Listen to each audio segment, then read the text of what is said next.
Welcome to the Atlas Foundation. If you're reading this, then congratulations, you've been selected to join one of the most classified and elite organizations on Earth. Consider this your final courtesy. Do not make us regret our decision. You will soon be assigned to a designated site where your work will begin.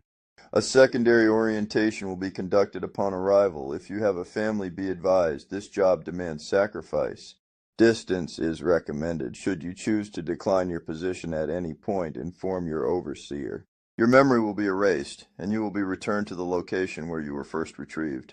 This is your only warning. If you attempt to leak information, you will be detained, interrogated, and either mind-wiped or executed, depending on the severity of the breach. We do not tolerate risks to our secrecy. The Atlas Foundation exists for one purpose: to capture, contain, and study anomalous phenomena, be they extraterrestrial, cryptozoological, interdimensional, or otherwise unnatural in origin.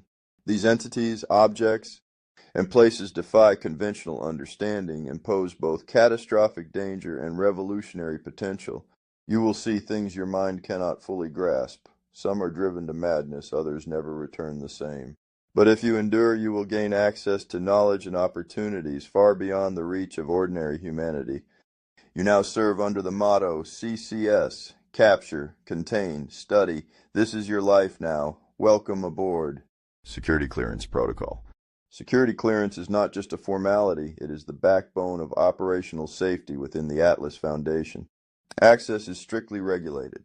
If you do not possess the required clearance level for a room, file, or area, you must consult your site supervisor before proceeding. Unauthorized access attempts will result in immediate detainment and interrogation.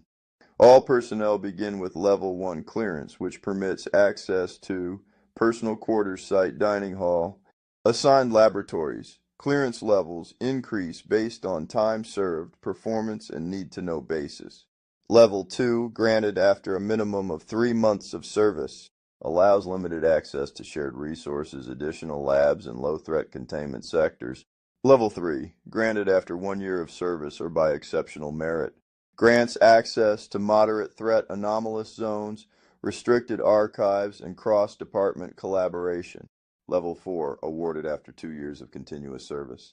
Enables deep research privileges, classified mission data, and mid-level anomaly containment zones. Level 5, reserved for personnel who have demonstrated loyalty, competence, and operational value. Offers access to most anomalies, black sites, and joint experimentation programs. Level 6, assigned upon lead researcher succession, either through reassignment or death. Grants leadership access to major labs, containment sites, and limited experimental authority.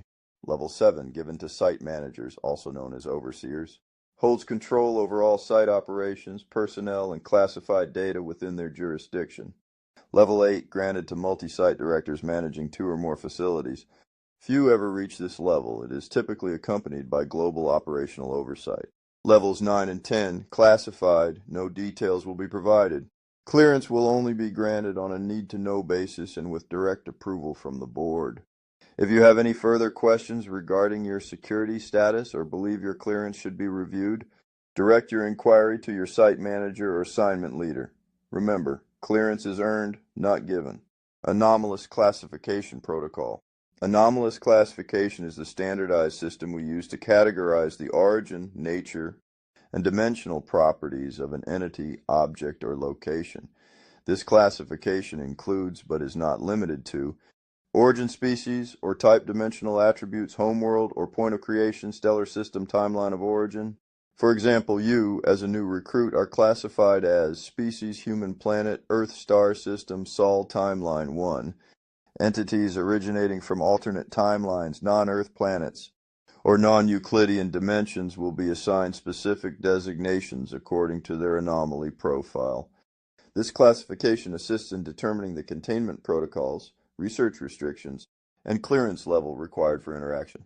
Note: inaccurate classification or unauthorized speculation on classification status is a breach of protocol and may lead to disciplinary action. If you have further questions regarding the classification system, refer to the anomaly catalog at your clearance level or consult your site manager for clarification. Threat level classification. Due to the hazardous and unpredictable nature of our work, The Atlas Foundation has developed a standardized threat level system to classify anomalous entities. This system is essential for ensuring both operational efficiency and personnel safety. All staff must adhere strictly to the protocols associated with each threat level. Failure to do so may result in injury, death, or full site lockdown. Threat levels. Level F. Friendly. These entities are cooperative and have demonstrated a willingness to work with Foundation staff, often offered limited privileges and freedom within designated areas of the site, may assist in research, containment, or field operations. Still bound by containment protocols and must obey all standing orders. Note, even level F anomalies can become hostile if provoked. Do not grow complacent. Level N, neutral. These entities exhibit unpredictable or indifferent behavior, generally non-aggressive unless provoked or threatened. Interaction is permitted only under direct supervision. Assigned personnel must remain vigilant and maintain an escape plan during all encounters. Caution. Hostile reactions may occur without warning depending on the anomaly's state or environment. Level H. Hostile. These anomalies are considered extremely dangerous and aggressive, held under constant surveillance and maximum containment protocols. Cells are custom designed to counteract specific traits, powers, or behaviors. Absolutely no unsanctioned interaction is permitted. Extreme caution. Any breach or anomaly-related injury must be reported immediately. Lethal force is authorized if necessary. Level E. Extinction. Entities or phenomena classified as Level E pose a catastrophic threat to humanity, Earth, or the very fabric of reality. Possess world-ending capabilities either through raw power, uncontrollable spread, or existential influence. Kept under absolute lockdown with top-level security measures. Access restricted to Level 7 clearance or higher unless emergency override is authorized. Often incomprehensible in nature, prolonged exposure to Level E entities has caused mental breakdowns, reality shifts, or dimensional collapses. Containment breach protocols involve total site evacuation, atmospheric cleansing, or orbital weapon deployment, if available. Note, some Level E anomalies are dormant or pacified. Do not mistake this for safety. Level C. Contagious. These anomalies are infectious, physically, mentally, or metaphysically, capable of spreading through touch, sound, thought, data, or even proximity. May affect biological hosts, machines, information systems, or space-time. Personnel assigned to Level C anomalies must wear full hazmat or cognitive hazard suits depending on the type.